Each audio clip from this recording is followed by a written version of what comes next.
guys hung around for a long time, how do you think you guys executed the game plan and kind of played your pace? Most of the time, made it tough on Arkansas. I think we have to shorten the game in order for our roster to have its best chance. I thought in many respects, we played to the scouting report. The coach has done an incredible job relative to their execution. If you study their defensive numbers, they're through the roof. And then I think offensively, I think all of those guys are very confident in what they're doing, and I think they're aware of who's shooting and when, and there's unquantifiable value in that. We have a negative margin from the tip, and I thought our preparation was good. I thought we handled an incredible college basketball environment in many respects about as well as we could. It's just so hard for us to overcome the turnover rate that we have. And I don't know the exact number, but it was very high in the last ATO of the first half and very high in the last ATO of the second half. So. What do you think Arkansas overall? And yeah, I think you guys had 3 turnovers in a row. Their one was about a 7-point game. Yeah. That's kind of how they got some cushion from. Yeah, 3 is very pesky. Maybe that's the appropriate adjective. Really, really good on the ball defender. And I think their pressure, regardless of which player, they do a really good job of, I don't know if being in the gap is the right word, but the pressure, it's contested on every dribble, it's contested on every pass. They own the elbow. I think that's probably one of their defensive principles, really hard to get it to the elbow. And I agree with what you said. Those turnovers that you mentioned was a cushion that we couldn't overcome. And very similar, the last minute and 10 seconds of the first half. Kind of the same thing, you know, turnover by the Aggies, made field goal by Arkansas. We have to get a shot at the rim. I think we one of the numbers that, because of how our team is built, that we focus on is we have to make sure that we get more field goal attempts than the opponent. And in truth, we probably won't ever get more, but we need to be in the mix. And I think we had 26, it was 26-24 in the first half. And then you see the numbers in the second half.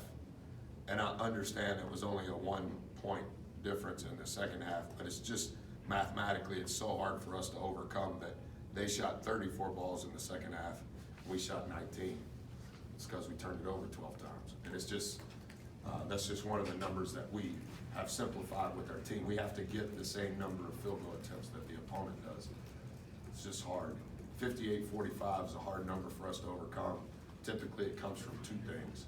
Either we turn it over too much and or we're getting obliterated on the offensive glass. We've done better on the offensive glass as of recently, and today we just gave them the ball too many times. Coach, I think the last 12 minutes of the game, Arkansas went with 5 guards. How do you think that group impacted or changed the game? Yeah, I think they're comfortable with that. That's my opinion. 2, 35, 3, 15, 33, 1. I think they're all interchangeable. I think their games are very defined relative to how they're going to play. Regardless of what set coach calls, I think they could run them from all 5 positions. You know, like start 33 at the point, but yet entering the day, 15 is playing 30+ minutes at the point. Well, he starts at the 4. I just think they play positionless. They play with great spacing. And like I said, from the first question, I think they know who's going to shoot what ball. 33 is not going to shoot a 3. 33 is going to shoot off the bounce. 1 is going to shoot 87% of his shots off the catch. 15 is gonna put it on the floor before his shot.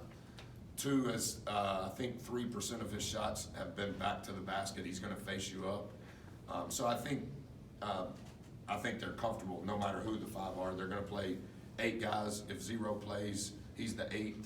So I think they're interchangeable, and it's a hard matchup. And I think whatever it was, 7 of those guys are returning that played, and then they signed 33, who at some point had experience with some of these guys possibly. So I think they're all interchangeable, hard to guard. Yeah, Buzz, you guys were holding Joe number 1 to 6, and he scored 11 late. What'd you think of his kind of late burst, and then also what'd you just think of him and Jones as a combo? They had 34 between them. So hard to guard, because 15 can beat you on the bounce and force help, and 1 is shooting 37% behind 25 feet. And so if you don't help on 15, he's gonna destroy you, and when you do help, 1's gonna shoot, and 1 can shoot it past half court. And I guess one of the things that we tried to focus on is, you're 15 and I'm guarding 1 and you drive it towards me, I have to stop you, which means there's gotta be rotation coming from behind me to get to 1, but it's happening so fast, and 1's gonna catch it and shoot it. And so you have to be there on the catch. And so as soon as I help on the ball, my rotation, he's already gotta be behind me because 1's about to shoot. And I think the combination of those 2 put great stress on you. And I think 33 does a really good job of, maybe, I'm not trying to coach their team, when it's out of sorts or out of rhythm, 33 does a really good job of kind of controlling it to make sure that 15 and 1 get the shots they need to get. Would you like to play Andre Gordon today, your freshman? For a freshman, first game on the road, who's not a point, but because of where we're at, is having to play the point, has grown up a lot in the month of December. He's trying to do what we're asking him to do. His teammates have done a really good job of helping him grow, because his teammates know he has to play the point, and they understand the burden that is for him. But I thought he did some really good things for us. Anything else for Coach? Thanks, Coach.